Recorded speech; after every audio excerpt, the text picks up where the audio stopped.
What happened in the last couple of days? How did this story break out? There's a lot of theories about where your sources are. You obviously can't give them away. One source is they think that Trump himself is putting it out in a sort of okay, I like your face. You just did that yourself. I wish the camera catches you. Thank you, Carol. You're Donald saying Trump that's did not let us know about this. In fact, actually, what I would say, Chris, is one of the stunning things that tells me this is a big deal, beyond the fact that it is encouraging a foreign power to get involved for his personal benefit, as Ben put so well. What tells me this is a big deal is how silent the White House is. I mean, usually you get some engagement. You get somebody there to say, look, here's our argument. I want to push back on this.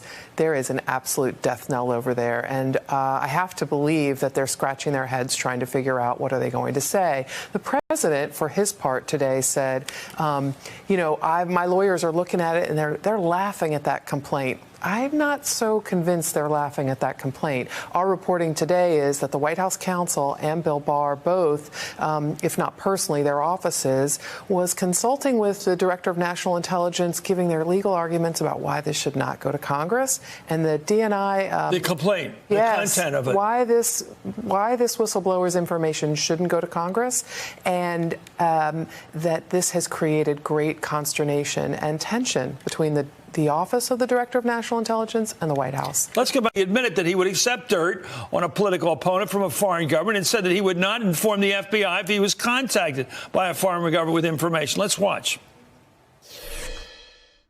This is somebody that said, we have information on your opponent. Oh, let me call the FBI. Give me a break. Life doesn't work that way. If somebody called from a country, Norway, we have information on your opponent.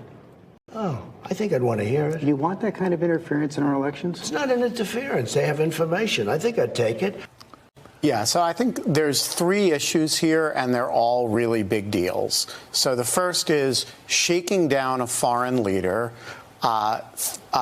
for his own personal political gain. It's not for some U.S. policy objective, right? But it's holding up congressionally appropriated money while you're making demands for your personal benefit, personal political benefit from a foreign country.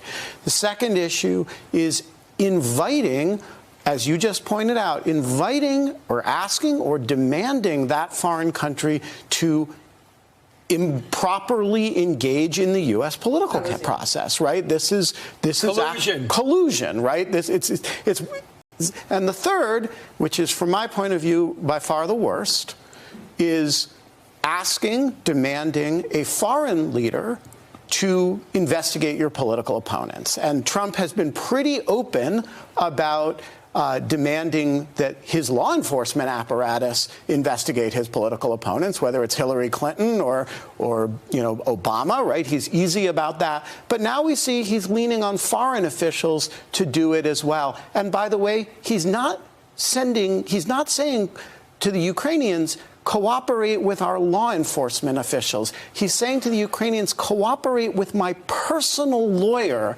in digging up dirt and spying on and investigating my political opponents and their children. Well, in addition to all the abuse of power, extortion, he's taking a country which is vulnerable to being brought down by Russia and Putin and saying, I know you're in trouble. You want to be saved? Trump, the savior. I brought my Bible. Okay?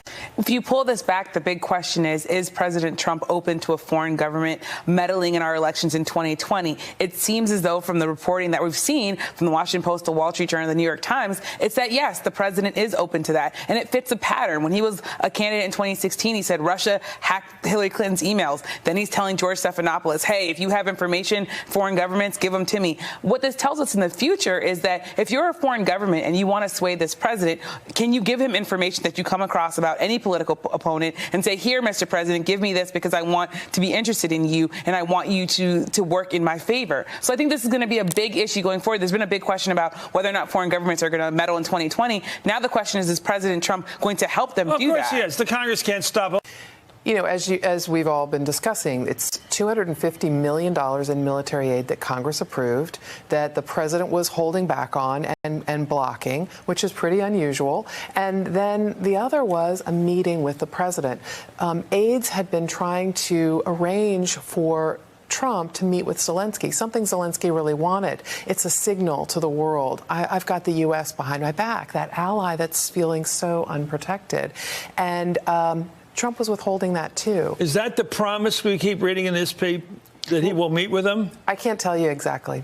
I think one of the. But there was a quid pro quo aspect to this. There is an alleged promise, according to the complainant, which I could talk about a little bit more, but let me. Well, I'll just say this in terms of the president has always, and people in my reporting have always talked about the fact that the thing that blocks the president has been the courts. Now what we're seeing with this whistleblower is that there are people within his own government that are willing to say, you know what, you've gone too far. Here it is. We've been waiting for Republicans in Congress at times for people to say, oh, they've gone too far. The president can't do this. But now what we see is that he is probably not pushing back as much. I've been calling and asking the White House about this. They're not pushing back because if they do, they obviously have people inside that can push back on that, who have evidence of this call. Is there a recording of the call? Who knows? But the question is that they can't push back too hard because the person who is whistleblowing is inside this administration. Even if you don't conflate these two issues, the assault on congressional oversight and the whistleblower operation and what we're learning about Ukraine, these are two body blows to the country that we live in. It is extraordinary. It is a danger not only to our country and what we represent. Let's understand exactly where Ukraine is right now. Crimea is occupied. There is fighting in the east. This is a country just hanging on against Russian oppression. So these are our allies, what they must think of us now.